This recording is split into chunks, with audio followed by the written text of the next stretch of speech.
khoirun Nisa from Group 5 will do a presentation about making inferences based on clues in pictures, music, and literature. Making inferences based on clues in pictures, music, and literature.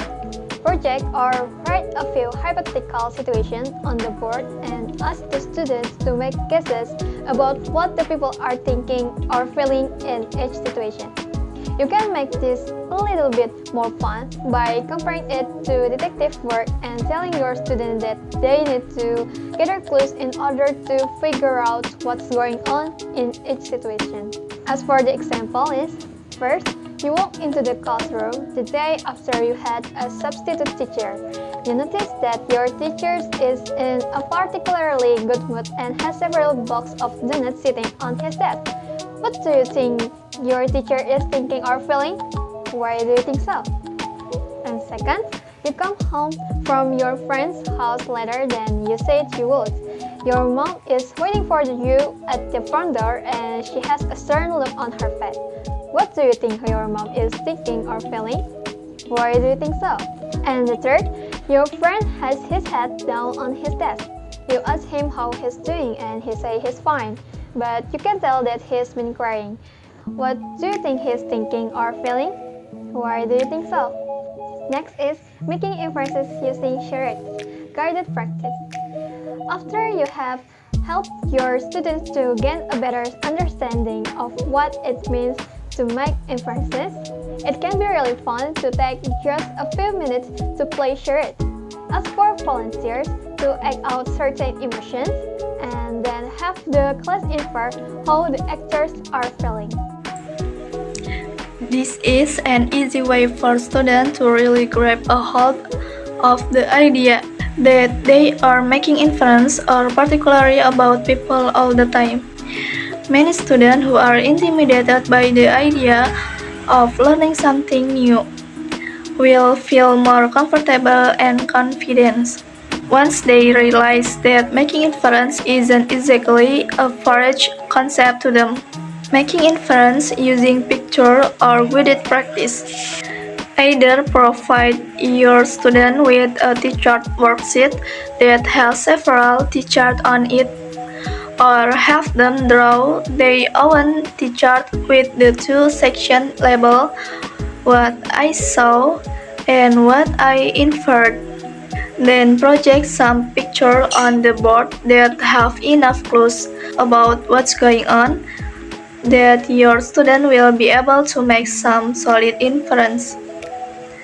The best picture have enough detail to really make the kids think about what's going on. Remind your student again that making inference requires some detective work. Encourage your students to pay attention to all detail because sometimes a little detail can be a hard clue to what the big picture is really all about. Also help your student notice that they can make inference based on many different types of details such as first, facial expression or happy, sad, frustrated, and tired. And the second, clothing. Clothing or gloves might help you infer that some is cold or needs some kind of protection while working. And the last one is location. Location or what usually happen in that location. Okay, making inference using songs. After my students have choice a change to get really comfortable making inference about picture, I let them make inference using songs. This is quite a bit more challenging. The most students find it out to be really so fun. It is keep the interest guide to them keep working. At this point, I would have a student fill a chart similar to ones they use the picture but the section in this reliable. 1. What I heard. 2. What I inferred. Encouraging the student to figure out many details they change. There are some ideas to work well with some songs. Like how this song is about, how is this person feeling, what is their feel like, or what is their family like. Thank you. Hello, my name is Yunia Fauziah and I'm gonna continue next is the examples. Alfred Bernhard Nobel, a Swedish chemist, invented dynamite as a young man.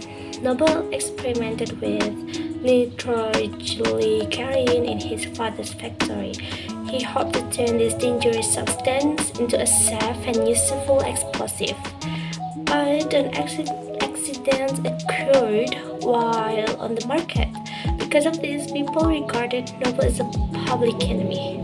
Until in 1867, he succeeded in making his explosive safe for handling and shipping. Nobel named his invention dynamite. He set up factories all over the world, and within a few years, he became one of the richest men in the world. And later, he resented the fact that dynamite could be used in war, created for peace, but caused so much death and injury. So in 1900, Nobel set up the Nobel Foundation to administer assets intended to award annual prizes for the most effective work in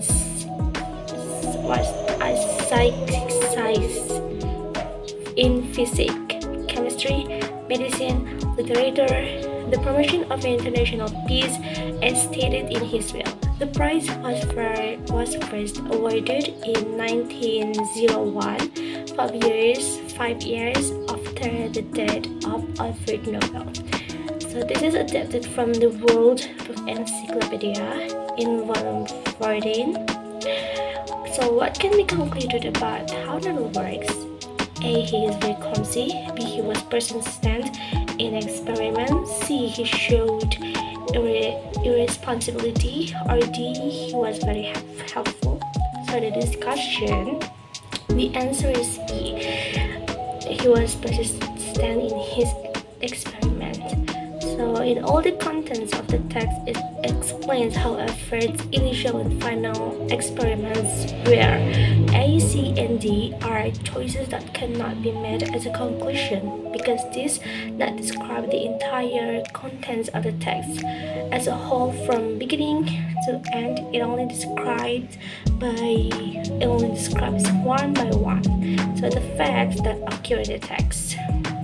So that's all from our group. Thank you for your attention. Wassalamualaikum warahmatullahi wabarakatuh.